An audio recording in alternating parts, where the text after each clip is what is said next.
So ಬನ್ನಿ ಗುರು sir ಇದ್ದಾರೆ, ಮಾತಾಡ್ಸೋಣ. ಅವರ ಅಕಾಡೆಮಿ ಬಗ್ಗೆ ಮತ್ತು ಇಂಡಸ್ಟ್ರಿ ಬಗ್ಗೆ ಎಲ್ಲ ಮಾತಾಡ್ತಾ ಹೋಗೋಣ. ಬನ್ನಿ ಸರ್. ನಮಸ್ತೆ ಗುಬ್ಬಿ. ನಮಸ್ತೆ ಗುಬ್ಬಿ. ಸೊ ನಮ್ಮ ಜೊತೆ ಇವತ್ತು ಆಚೆಡೆ ಆಲ್ರೆಡಿ ಇಂಟ್ರೋ ಕೊಟ್ಟಿದ್ದೀನಿ, ಮತ್ತೊಮ್ಮೆ ಇಂಟ್ರೋ ನಮ್ಮ ರಾಕಿಂಗ್ ಸ್ಟಾರ್ ಯಶ್ ಅವ್ರಿಗೆ ಒಂದು ಬಿಗ್ ಹಿಟ್ ಅಂತಲೇ ಹೇಳಬೇಕು. ರಾಜಾಹುಲಿ ಕೊಟ್ಟು ಸಂಹಾರ, ರೀಸೆಂಟಾಗಿ ಪೆಂಟಗನ್ನಲ್ಲಿ ಅವರು ಒಂದು ಒಳ್ಳೆ ಟಾಪಿಕ್ ತೊಗೊಂಡು ನಿರ್ದೇಶನ ಮಾಡಿದರು, ಪ್ರೊಡಕ್ಷನ್ ಮಾಡಿದರು. ಜಿ ಅಕಾಡೆಮಿ ಅಂತ ಒಂದು ಸಂಸ್ಥೆ ಕಟ್ಟಿ ತುಂಬ ಜನ ಒಂದು ಕಲಾವಿದ್ರನ್ನ ಇಲ್ಲಿಂದ ಕಳಿಸಿದ್ದಾರೆ ಇಂಡಸ್ಟ್ರಿಗೆ, ತರಬೇತಿ ಕೊಟ್ಟು. ಒಂಥರ ಈ ರೀಸೆಂಟಾಗಿ ಒಂದು ವರ್ಡ್ ತುಂಬ ಚೆನ್ನಾಗಿದೆ, ಆನೆ ಯಾರು ಮಾವುತ ಯಾರು ಅಂತ. ತುಂಬ ಆನೆಗಳು ನೋಡಿದ್ದೀರ ಇಂಡಸ್ಟ್ರೀಲಿ, ಅವ್ರನ್ನೆಲ್ಲ ಪಳಗಿಸಿರೋದು ನಮ್ಮ ಸರ್ ಅಂತಲೇ ಹೇಳಬೇಕು. ಆ ಕೀವರ್ಡು ಮ್ಯಾಚ್ ಆಯಿತು ಅಂತ ಅಂದ್ಕೊತೀನಿ. ಬನ್ನಿ ಸರ್. ಆಯ್ತು ಸರ್. ನಮಸ್ತೆ. ಆರಾಮ? ಬನ್ನಿ ಕೂತ್ಕೊಳ್ಳಿ ಸರ್. ಸರ್ ನಾವು ಇವಾಗ ನೋಡಿ ಇದೊಂದು ಹೊಸ ನೋಡಿದೆ ಪೋಸ್ಟರು, ಫಿಲಮ್ ಓಡಿಸಿ 360, ಅದರದ್ದು ಪ್ಲ್ಯಾನಿಂಗಲ್ಲಿದ್ದೀವಿ ಸರ್. ಏನು ಸರ್ ಓಡಿಸಿ ಅಂದರೆ? ಓಡಿಸಿ ಅಂದರೆ ಫಿಲಮ್ ಓಡಿಸಿ ಅಂತಂದರೆ ನಿಮ್ಮ ಸಿನಿಮಾದಲ್ಲಿ ನಿಮ್ಮ ಜೀವನನ ಕಟ್ಕೊಳ್ಳಿ ಅಂತ. ಸಿನಿಮಾ ಇಂಡಸ್ಟ್ರಿಯಲ್ಲಿ ನಿಮ್ಮ ಜೀವನನ ಬ್ರೈಟಾಗಿ ಕಟ್ಕೊಳ್ಳೋಕ್ಕೆ ಒಂದು ಕೋರ್ಸ್ ಅದು. ಅದ್ರ ಬಗ್ಗೆ ಡೀಟೇಲ್ ಮಾತಾಡೋಣ ನೆಕ್ಸ್ಟ್. ಸರ್ ಅದೇ ಸರ್ ಆಫೀಸ್ ತೋರಿಸಿ ಬನ್ನಿ ಸರ್, ಹೆಂಗೆಲ್ಲ ಇದೆ ಆಫೀಸು. ಸರ್ ಇದು ನಿಮ್ಮ ಕ್ಯಾಬಿನಾ? ಇದು ಕ್ಯಾಬಿನ್. ಇದು ಅಂದರೆ ಇಲ್ಲಿ ಯಾವ ಥರ ಡಿಸ್ಕಷನ್ಸ್ ನಡೆಯುತ್ತೆ? ಇಲ್ಲಿ ಯೂಶಲಿ ನಮ್ಮದು ಜಿ ಸಿನಿಮಾಸ್ದು ಪ್ರೊಡಕ್ಷನ್ಸ್ದು ಡಿಸ್ಕಷನ್ ನಡೀತಾ ಇರ್ತವೆ. ಅದ್ರ ಜೊತೆಗೆ ಇಲ್ಲಿ ಬರ್ತಾ ಇರುವಂಥ ಫ್ಯಾಕಲ್ಟಿಗಳ ಜೊತೆಗೆ ಕ್ಲಾಸಸ್ ಬಗ್ಗೆ, ಹೆಂಗೆ ಕ್ಲಾಸ್ ಮಾಡೋದು, ಏನು ಕ್ಲಾಸ್ ಮಾಡೋದು, ಕ್ಲಾಸ್ ಆದಮೇಲೆ ಏನೇನು ಮಾಡೋದು, ಅದ್ರ ಬಗ್ಗೆ ಎಲ್ಲ ಡಿಸ್ಕಷನ್ ಮಾಡೋಕ್ಕೆ ಇದೊಂದು ರೂಮು. ರಾಘವೇಂದ್ರ ಸ್ವಾಮಿ ಇಟ್ಟಿದ್ದೀರಾ? ರಾಯರಿದ್ದಾರೆ, ಅವರು ಹಿಂದ್ಗಡೆಯಿಂದ ಕಾಪಾಡ್ತಾ ಇದ್ದಾರೆ ನಮ್ಮನ್ನು. ಸರ್ ಬನ್ನಿ ಸರ್. ಇದು ಅಕಾಡೆಮಿಯಲ್ಲಿ ನಡೀತಾ ಇರುವಂಥ ಕೆಲಸಗಳಿಗೆ, ಆಮೇಲೆ ನಮ್ಮ ಜಿ ಸಿನಿಮಾಸ್ದು ಪ್ರತಿಯೊಂದು ಕೆಲಸಗಳು ಎಡಿಟಿಂಗ್ ಇಲ್ಲಾಗುತ್ತೆ. ಅಂದರೆ ಸರ್ ಅಂದರೆ ಇವಾಗ ಇಲ್ಲಿ ಏನು ನಡೆಯುತ್ತೋ ಅವ್ರಿಗೆ ಅಲ್ಲೇ ಒಂದು ಫಿಲಮ್ ಥರ ಅಲ್ಲೇ ಶೂಟ್ ಮಾಡಿಬಿಟ್ಟು ಅದನ್ನ ತಗೊಂಬಂದು ಎಡಿಟಿಂಗ್ ಮಾಡಿ ಕೆಳಗಡೆಗೆ ಚಿಕ್ಕ ಚಿಕ್ಕದು ಕ್ಯಾಮ್ರಾದಲ್ಲಿ ಶೂಟ್ ಮಾಡ್ತಾ ಇರ್ತೀವಲ್ಲ, ಅದನ್ನೆಲ್ಲ ಅವ್ರಿಗೆ ಇಮಿಡಿಯೇಟ್ ಎಡಿಟ್ ಮಾಡಿಬಿಟ್ಟು ತೋರ್ಸಕ್ ಬೇಕಲ್ವ. ಸಿನಿಮ್ಯಾಟಿಕ್ ವೇನಲ್ಲಿ ನೀವು ಟ್ರೈನಿಂಗ್ ಮಾಡ್ತಾ ಇದ್ದೀರಾ? ಅಂದರೆ ಅದು ಕೆಳಗಡೆ ಪ್ರೊಜೆಕ್ಟರ್ ಇದೆ, ಇಲ್ಲಿ ಎಡಿಟ್ ಮಾಡಿ ಕೆಳಗಡೆ ಹೋಗಿ ಪ್ರೊಜೆಕ್ಟ್ರಲ್ಲಿ ಹಾಕಿ ಅವ್ರಿಗೆ ಅವ್ರು ಹೆಂಗೆ ಸ್ಕ್ರೀನ್ ಮೇಲೆ ಬರ್ತಾರೆ ಅದನ್ನೆಲ್ಲ ತೋರ್ಸಕ್ಕೆ ಅನುಕೂಲ ಆಗಲಿ ಅಂತ ಎಡಿಟಿಂಗ್ ರೂಮೆಲ್ಲ ಇಟ್ಕೊಂಡು ಜೊತೆಗೆಲ್ಲ ಡಿಸ್ಕಷನ್ ಮಾಡೋದಕ್ಕೆ ಒಂದು ಡೈರೆಕ್ಷನ್, ಫ್ಯಾಕಲ್ಟಿಗಳ ಜೊತೆ ಡಿಸ್ಕಷನ್ ಮಾಡೋಕ್ಕೆ ಒಂದು ಮೀಟಿಂಗ್ ಹಾಲ್ ಥರ ಕಾನ್ಫರೆನ್ಸ್ ಮೀಟಿಂಗ್ಗಳು ಮಾಡೋಕ್ಕೆ. ಸರ್ ಇಲ್ಲಿ ಏನು ಕತೆ ಹುಟ್ಟುತ್ತಾ ಸರ್ ಇಲ್ಲಿ? ಅಂದರೆ ಅಸಿಸ್ಟೆಂಟ್ ಡೈರೆಕ್ಟರ್ಗಳೆಲ್ಲ ಕೂತ್ಕೊಂಡು ಆ ಕಡೆ ಡೈರೆಕ್ಟರ್ ಡಿಸ್ಕಷನ್ಗಳೆಲ್ಲ ಆಗುತ್ತೆ ಇಲ್ಲಿ. ಸಿನಿಮಾ ಡಿಸ್ಕಷನ್ಗಳು, ಸಿನಿಮಾ ನಮ್ಮ ಪ್ರೊಡಕ್ಷನ್ ಹೌಸ್ದು ಡಿಸ್ಕಷನ್ಗಳು, ಕತೆ ಕೇಳುವಂಥದ್ದು, ಯಾರೋ ಕತೆ ಹೇಳಕ್ಕೆ ಬರ್ತಾರೆ ಡೈರೆಕ್ಟರ್ಸ್ಗಳು, ಅವ್ರು ಕತೆ ಕೇಳುವಂಥದ್ದು. ಆಮೇಲೆ ನಾವು ತುಂಬ ಜನರ ಜೊತೆ ಡಿಸ್ಕಷನ್ ಮಾಡ್ತಾ ಇರ್ತೀವಿ, ಸ್ಟೋರಿ ಬಗ್ಗೆ ಇರ್ಬೋದು, ಅಕಾಡೆಮಿ ಬಗ್ಗೆ ಇರ್ಬೋದು, ಅದೆಲ್ಲ ಡಿಸ್ಕಷನ್ ಮಾಡೋದಕ್ಕೆ ಒಂದು ರೂಮ್ ಬೇಕಲ್ವ. ಈ ಪ್ರೈವೇಟಾಗಿ ಮೀಟ್ ಮಾಡೋದಕ್ಕೆ ಕ್ಯಾಬಿನ್ ಆದರೆ ಅಟ್ಲೀಸ್ಟ್ ಎಲ್ಲರೂ ಒಂದೇ ಒಟ್ಟಿಗೆ ಮೀಟ್ ಮಾಡೋಕ್ಕೆ ಒಂದು ಕಾನ್ಫರೆನ್ಸ್ ರೂಮ್ ಬೇಕು, ಆ ಥರದ್ದೊಂದು ಕಾನ್ಫರೆನ್ಸ್. ಸರ್ ಮತ್ತು ಇದು ಎಲ್ಲ ಚೆನ್ನಾಗಿದೆ, ಇಟ್ಟು ನಿಮಗೆ ಕೀರ್ತಿ ತಂದು ಕೊಡ್ತು, ನಿಮ್ಮ ಇಂಡಸ್ಟ್ರಿಯಲ್ಲಿ ನೇಮ್ ಮಾಡ್ತು ಅಂತ ಈ ಸಿನಿಮಾ. ರಾಜಾಹುಲಿ ಫೇವ್ರೇಟ್ ಅಂತ ಅಂದರೆ ಒಬ್ಬ ಮನುಷ್ಯನಿಗೆ ಒಂದು ಇಂಡಸ್ಟ್ರಿಯಲ್ಲಿ ಒಂದು ತುಂಬ ದೊಡ್ಡ ಹೆಸರು ತಂದು ಕೊಟ್ಟಂಥ ಸಿನಿಮಾ ಇದು ರಾಜಾಹುಲಿ. ನೆನಪಿಗೋಸ್ಕರ ಇರಲಿ, ಬರೋರಿಗೆಲ್ರಿಗೂ ಅಟ್ಲೀಸ್ಟು ಈ ಥರದ್ದೊಂದು ಸಿನಿಮಾ ನೆನಪು ಆವಾಗವಾಗ ನೆನಪಾಗ್ತಾ ಇರುತ್ತೆ, ನಮ್ಮನ್ನು ಆವಾಗವಾಗ ಇನ್ಸ್ಪೈರಿಂಗ್ ಮಾಡ್ತಾ ಇರುತ್ತೆ. ಪೆಂಟಗನ್ ಸಕ್ಸಸ್ ನಂತರ ಇವಾಗ ಮೊನ್ನೆ ನೋಡ್ತಿದ್ದೆ ನಾನು, ನೀವು ವಾಟ್ಸಪ್ ಸ್ಟೋರಿಯಲ್ಲಿ ಹಾಕಿದ್ರಿ, ಜಿ ಅಕಾಡೆಮಿಲೆಲ್ಲ ಹಾಕಿದ್ರಿ. ಸೇಮ್ ಅದೇ ಥರ ಅಂತ ಹೇಳೋಕ್ಕೋಲ್ಲ, ಇದರಲ್ಲಿ ಕೂಡ ನೀವು ಒಂದು ಹೊಸ ಥರ ಅಂದರೆ ಅದರಲ್ಲಿ ಆಲ್ರೆಡಿ ನೀವು ಮಾಡಿದ್ದೀರಾ ಅನ್ಅಫಿಷಿಯಲಾಗಿ, ಈಗ ಅಫಿಷಿಯಲಾಗಿ ಬೇರೆ ಇನ್ನೊಂದು ಅನೌನ್ಸ್ ಮಾಡಿದ್ದೀರಾ. ಇಲ್ಲೇ ಇದೆ ಫಿಲಮ್ ಓಡಿಸಿ 360 ಅಂತ.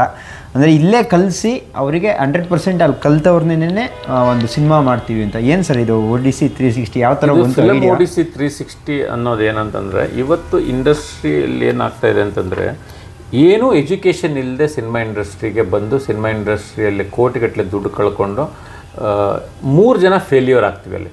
ಒಬ್ಬ ದುಡ್ಡು ಕಳ್ಕೊಂಡ್ರೆ ಪ್ರೊಡ್ಯೂಸರ್ ಫೇಲ್ಯೂರ್ ಆಗ್ತಾರೆ, ಕರೆಕ್ಟಾಗಿ ಸಿನಿಮಾ ಮಾಡಿದಿರೋ ಡೈರೆಕ್ಟರ್ ಫೇಲ್ಯೂರ್ ಆಗ್ತಾರೆ, ಕರೆಕ್ಟಾಗಿ ಇವೆರಡೂ ಸರಿಯಾಗಿ ಆಗದೆ ಇರೋದಕ್ಕೋಸ್ಕರ ಸಿನಿಮಾದಲ್ಲಿ ಆ್ಯಕ್ಟ್ ಮಾಡಿರೋ ಆರ್ಟಿಸ್ಟ್ಗಳಿಗೂ ಒಂದು ಒಳ್ಳೆ ಹೆಸರು ಸಿಗೋದಿಲ್ಲ, ಅವರು ಇದಾಗ್ತದೆ. ಇದನ್ನು ಒಂದು ಸ್ವಲ್ಪ ಕಲ್ಚರ್ಡ್ ಆಗಿ, ಸ್ವಲ್ಪ ಪ್ರಿಪೇರ್ ಆಗಿ ಮಾಡಿದ್ರೆ ಇನ್ನೂ ತುಂಬ ಚೆನ್ನಾಗಿ ಅದನ್ನು ವರ್ಕ್ ಮಾಡ್ಬೋದು ಅನ್ನೋ ದೃಷ್ಟಿಯಿಂದ ಇದು ಫಿಲಮ್ ಓಡಿಸಿ 360 ಅಂತ ಒಂದು ಕೋರ್ಸ್ ಪ್ಲ್ಯಾನ್ ಮಾಡಿದ್ದೀವಿ. ಇದರಲ್ಲಿ ಏನು ಅಂತಂದರೆ 15 ಜನ ನಟರನ್ನ ಮತ್ತು ನಟಿಯರನ್ನ ತಗೊಳ್ತೀವಿ. ಹೆಂಗೆ ಸರ್ ಆಡಿಷನ್ ಮಾಡಿ ತಗೊಳ್ತೀವಿ. ಅವ್ರಿಗೆಲ್ಲರಿಗೂ ಕಂಪಲ್ಸರಿ ಒಳ್ಳೆ ಪಾತ್ರ ಇರುತ್ತೆ. ಅಂದರೆ ಇದು ನಾವು ಮಾಡ್ತಾ ಇರೋದೇ 22ರಿಂದ 35 ಏಜ್ ಅಲ್ಲಿ ನಡೆಯುವಂಥ ಕಥೆನೇ ಮಾಡ್ತಾ ಇರೋದು ನಾವು. ಅದರಿಂದ 15 ಜನಕ್ಕೆ ನಾವೇನು ಪ್ರಾಮಿಸ್ ಮಾಡ್ತೀವಿ 15 ಜನಕ್ಕೂ ಫುಲ್ ಫಿಲಮ್ ಇರೋ ಥರದ್ದು ಒಂದು ಪಾತ್ರ ಅವ್ರಿಗೆ ಸಿಗುತ್ತೆ.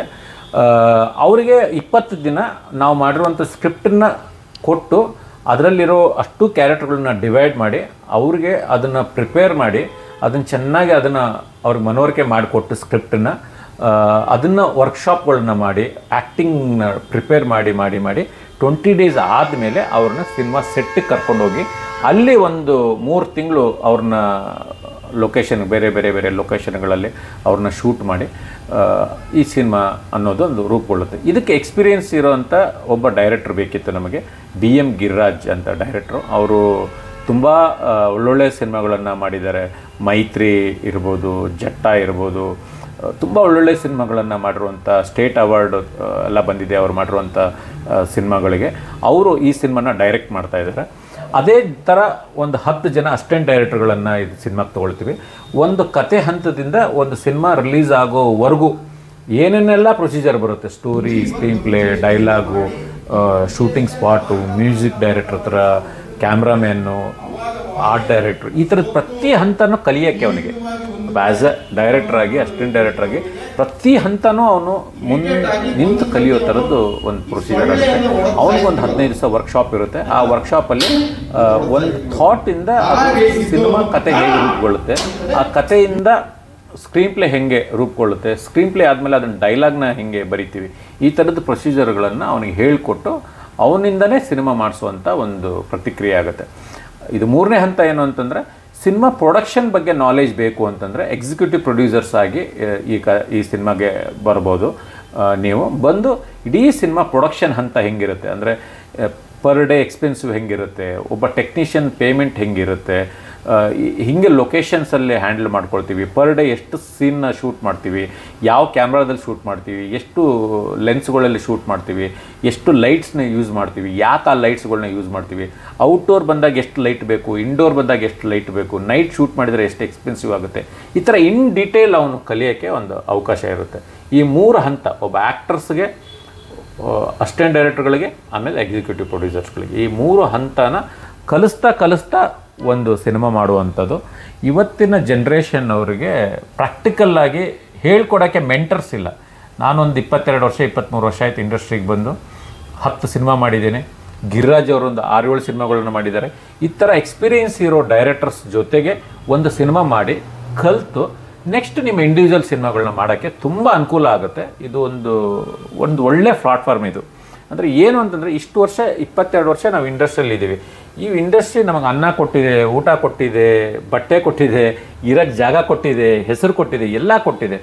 22 ವರ್ಷ 23 ವರ್ಷ ಆದಮೇಲೆ ರಿಟರ್ನ್ ಬ್ಯಾಕ್ ನಾವೇನು ಮಾಡಿದ್ವಿ ಇಂಡಸ್ಟ್ರಿಗೆ, ನೆಕ್ಸ್ಟ್ ಬರೋ ಜನ್ರೇಷನ್ ಅವ್ರಿಗೆ ನೀವೇನು ಹೇಳ್ಕೊಟ್ರೆ ಅಲ್ವಾ, ಅದು ತುಂಬ ಇಂಪಾರ್ಟೆಂಟ್ ಆಗುತ್ತೆ. ನಮ್ಮ ನೆಕ್ಸ್ಟ್ ಜನ್ರೇಷನ್ ಅವ್ರಿಗೆ ನಾವೇನು ಕಲಿಸ್ತೀವಿ, ನಾವೇನು ಹೇಳ್ತೀವಿ ಅನ್ನೋದು ತುಂಬ ಇಂಪಾರ್ಟೆಂಟ್ ಆಗುತ್ತೆ. ಯಾಕೆಂತಂದರೆ ನೀವು ಹೊಸದಾಗಿ ಒಬ್ಬ ಇಂಡಸ್ಟ್ರಿಗೆ ಬರ್ತೀನಿ ಅಂದರೆ ನೀನೇನಕ್ಕೆ 20 ವರ್ಷ ಕಷ್ಟಪಡಬೇಕು? ಆ 20 ವರ್ಷ ನಾನು ಏನೇನೆಲ್ಲ ಮಾಡಿದ್ದೀನಿ, ನಾನು ಎಲ್ಲಿ ಎದ್ದಿದ್ದೀನಿ, ನಾನು ಎಲ್ಲಿ ಬಿದ್ದಿದ್ದೀನಿ, ನಾನು ಎಲ್ಲಿ ಸೋತಿದ್ದೀನಿ, ಎಲ್ಲಿ ಗೆದ್ದಿದ್ದೀನಿ, ಏನಕ್ಕೆ ಅವೆಲ್ಲ ರೀಸನ್ಗಳು ಹಿಂಗಾಯ್ತು ಅನ್ನೋದನ್ನು ನಿನಗೆ 6 ತಿಂಗಳಲ್ಲಿ ಹೇಳ್ಕೊಟ್ಬಿಡ್ತೀನಲ್ವ. ಈ 20 ವರ್ಷ ಸರ್ವೀಸನ್ನ, 20 ವರ್ಷ ನನ್ನ ಲೈಫ್ನ ನಿನಗೆ 6 ಮಂತ್ಸಲ್ಲಿ ಎಲ್ಲ ಹೇಳ್ಕೊಡ್ತೀನಲ್ವ.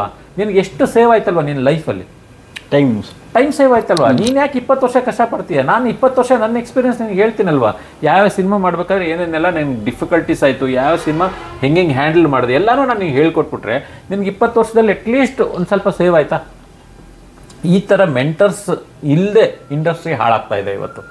ಏನೂ ಗೊತ್ತಿಲ್ಲದೆ, ಏನೂ ನಾಲೆಜ್ ಇಲ್ಲದೆ ಸಿನಿಮಾ ಇಂಡಸ್ಟ್ರಿ ಒಳಗಡೆ ಬಂದುಬಿಡ್ತಾರೆ. ಬಂದಾದಮೇಲೆ ಒಂದು ಸಿನಿಮಾ ಸೋತಾದ್ಮೇಲೆ ಅಯ್ಯೋ ನಾನು ಹಿಂಗೆ ಮಾಡಿಬಿಟ್ನಲ್ಲ ಅಂತ ಅಂದ್ಕೊಳ್ತಾರೆ. ಅದನ್ನು ಮಾಡೋ ಬದಲು ಸಣ್ಣದಾಗಿ ಇಲ್ಲಿಗೆ ಬನ್ನಿ, ಇದು ಜೊತೆಗೆ ಸಿನಿಮಾ ಮಾಡೋಣ, ಜೊತೆಗೆ ಕಲಿಯೋಣ, ನಮಗಾಗಿರೋ ಅಷ್ಟು ಎಕ್ಸ್ಪೀರಿಯೆನ್ಸ್ನ ನಿಮ್ಮ ಜೊತೆಗೆ ಶೇರ್ ಮಾಡ್ತೀವಿ. ಇಂಡಸ್ಟ್ರಿನ ಸೇಫ್ ಇಂಡಸ್ಟ್ರಿ ಮಾಡೋಣ, ಕ್ವಾಲಿಟಿ ಇಂಡಸ್ಟ್ರಿ ಮಾಡೋಣ. 4 ಹೊರಗಡೆ ಇಂಡಸ್ಟ್ರಿಯವರೆಲ್ಲರೂ ಸಿನಿಮಾ ಇಂಡಸ್ಟ್ರಿ ಬಗ್ಗೆ ಮಾತಾಡಬೇಕು, ಕನ್ನಡ ಇಂಡಸ್ಟ್ರಿ ಬಗ್ಗೆ. ಆ ಥರದ್ದು ಸಣ್ಣದಾಗೆ ಮಾಡೋಣ, ಸಣ್ಣದಾಗೆ ಶುರು ಮಾಡೋಣ. ಮಾಡ್ತಾ ದೊಡ್ಡದಾಗಿ ಬೆಳೀತದೆ. ಅದರಿಂದ ಸಣ್ಣದಾಗಿ ಒಂದು 50 ಜನ ಸೇರ್ಕೊಂಡು ಶುರು ಮಾಡೋಣ ಅನ್ನೋದು ಇದು. ಸೊ ಇದು ಯಾವಾಗಲಿಂದ ಶುರು ಆಗುತ್ತೆ ಅಂತ ನಾನು ನೋಡ್ತಾ ಇದ್ದೆ ಆಗ್ಲಿಂದ ಪಾಂಪ್ಲೆಟ್ ಕಾಣು ಹಾಕಿಲ್ಲ. ಇದು ಸಂಕ್ರಾಂತಿಯಿಂದ ಶುರು ಮಾಡೋಣ ಅಂತ ಅನ್ಕೊಳ್ತಾ ಇದೀವಿ. ಅಂದ್ರೆ ಸರ್ ಅಂದ್ರೆ ಇದು ಆಕ್ಟಿಂಗು ಅದ್ರ ಜೊತೆ ಪ್ರತಿಯೊಂದು ವರ್ಕ್ಶಾಪ್ ಮಾಡ್ತೀರಾ, ಆ ವರ್ಕ್ಶಾಪ್ ಮಾಡಿ ಆ ಟೈಮಿಗೆ ತಗೊಂಡು ಅವ್ರನ್ನೇ ಬಳಸ್ಕೊಂಡು ಒಂದು ಫ್ಯೂಚರ್ ಫಿಲಮ್ ಮಾಡ್ತೀವಿ, ಥಿಯೇಟರ್ ರಿಲೀಸ್ ಮಾಡ್ತೀವಿ, ಸಿನಿಮಾ OTTನೂ ರಿಲೀಸ್ ಮಾಡ್ತೀವಿ. ಆದರೆ ಫಸ್ಟ್ ಥಿಯೇಟ್ರಲ್ಲಿ ಸಿನಿಮಾ ರಿಲೀಸ್ ಮಾಡ್ತೀವಿ. ಅವನು ಫಸ್ಟ್ ಬಿಗಿನಿಂಗ್ ಇಂದ ಸಿನಿಮಾ ಥಿಯೇಟರ್ ರಿಲೀಸ್ ಆಗೋವರೆಗೂ ಪ್ರತಿ ಹಂತ. ಅಂದ್ರೆ ಈ ತರ ಅಕಾಡೆಮಿ ಇಲ್ಲೇ ಜಿ ಅಕಾಡೆಮಿ ಇಲ್ಲೇನೆ ಫಸ್ಟ್ ಅನಿಸ್ತಾ ಇದೆ. ಇದು ಯಾರು ಪ್ರಯೋಗ ಮಾಡಿಲ್ಲ, ಇದು ಫಸ್ಟ್ ಟೈಮ್ ಒಂದು ಪ್ರಯೋಗ ಮಾಡಿದ್ವಿ. ಆದ್ರೆ ಇದಕ್ಕಿಂತ ಮುಂಚೆ ಪೆಂಟಗನ್ ಮಾಡಿದ್ವಿ. ಪೆಂಟಗನ್ ನಲ್ಲಿ ಇದೇ ಪ್ರಯೋಗನೇ ಮಾಡಿದ್ವಿ. ಅದರಿಂದ ಸಾಕಷ್ಟು ಜನ ಇಂಡಸ್ಟ್ರಿಗೆ ಬಂದಿದ್ದಾರೆ. ಇನ್ನೊಂದು ಹೊಸ ದೊಡ್ಡ ಪ್ರಯತ್ನ ಇದು ಅಂತ ಅನ್ಕೊಳ್ಬೇಕಂತ. ಇವಾಗ ಸರ್ ನೋಡಿ ತುಂಬ ಅಂದರೆ ಈ ಥರ ಕಾನ್ಸೆಪ್ಟ್ಸ್ಗಳು ನಾವು ಸುಮ್ಮನೆ ಹೇಳೋದಲ್ಲ, ವೀಡಿಯೋಗೆ ಹೇಳ್ಬೇಕಂತ. ಇವಾಗ ಫಿಲಮ್ ಓಡಿಸಿ 360 ಪೆಂಟಗನಲ್ಲಿ ಆಗಿರ್ಬೋದು, ಇವಾಗ ಬಿಗ್ ಬಾಸಿಗೆ ಹೋಗಿದ್ದಾರೆ ಒಬ್ಬ ಅಂತ ಶಿವಣ್ಣ ಅವರು ಅವ್ರ ಪ್ರೊಡಕ್ಷನಲ್ಲಿ ಅವರು ದುಡ್ಡು ಹಾಕ್ತಾರೆ ಅಂದರೆ ಸುಮ್ಮನೆ ಹಾಕಲ್ಲ. ಅಂದರೆ ಅಲ್ಲೇನೋ ತರಬೇತಿ ಕಲ್ತಿ ಅವರಲ್ಲಿ ಏನೋ ಇದ್ರೇ ಒಬ್ಬ ಪ್ರೊಡ್ಯೂಸರ್ ದುಡ್ಡು ಹಾಕೋದು ನಂಬಿ ಒಬ್ಬ ನಿರ್ದೇಶಕರಿಗೆ ಸುಮ್ಮನೆ ಬರಲ್ಲಲ್ಲ. ಇವಾಗ ಒಂದು ಕೋಟಿಗಟ್ಟಲೆ ದುಡ್ಡು ಹಾಕಿ ಮಾಡ್ತಾರೆ ಅಂದರೆ ಒಂದೇನೋ ಬೇಕಾದಕ್ಕೆಲ್ಲ ಒಂದು ಟ್ರೈನಿಂಗ್ ಬೇಕಾಗುತ್ತೆ. ನಿಜವೂ ಸರ್ ಖುಷಿ ಆಯಿತು. ಅಂದರೆ ನಿರ್ದೇಶನ ಮಧ್ಯದಲ್ಲಿ ಇನ್ನೂ ತುಂಬ ನಿರ್ದೇಶಕರನ್ನ ಹುಟ್ಟಾಕೋದು ಅವ್ರದ್ದು ಕಷ್ಟದ ಕೆಲಸನೇ. ಅದೇ ಅವಾಗಲೇ ಹೇಳ್ತಿದ್ದೆ, ಯಾಕೋ ಈ ಬಿಗ್ ಬಾಸ್ ಶುರು ಆದಾಗ್ಲಿಂದ ಒಂದು ಟ್ರೆಂಡಿಂಗ್ ಆಗಿಬಿಟ್ಟಿದೆ ಆನೆ ಯಾರು, ಆನೆ ಮಾಹುತ ಯಾರು ಅಂತ. ಇಂಡಸ್ಟ್ರಿಯಲ್ಲಿರೋ ಎಷ್ಟೋ ಆನೆಗಳು ಇಲ್ಲಿ ಕಲ್ತೋಗಿದ್ದಾರೆ ಅಂದರೆ ಜಿ ಅಕಾಡೆಮಿ ಮೂಲಕ ಅಂದರೆ ತಪ್ಪಾಗಲ್ಲ. ಸರ್ ಖುಷಿ ಆಯಿತು. ಒಳ್ಳೆಯದಾಗಲಿ ಸರ್. ಥ್ಯಾಂಕ್ ಯು ಬಂದಿದ್ದು. Thank you sir. Thank you.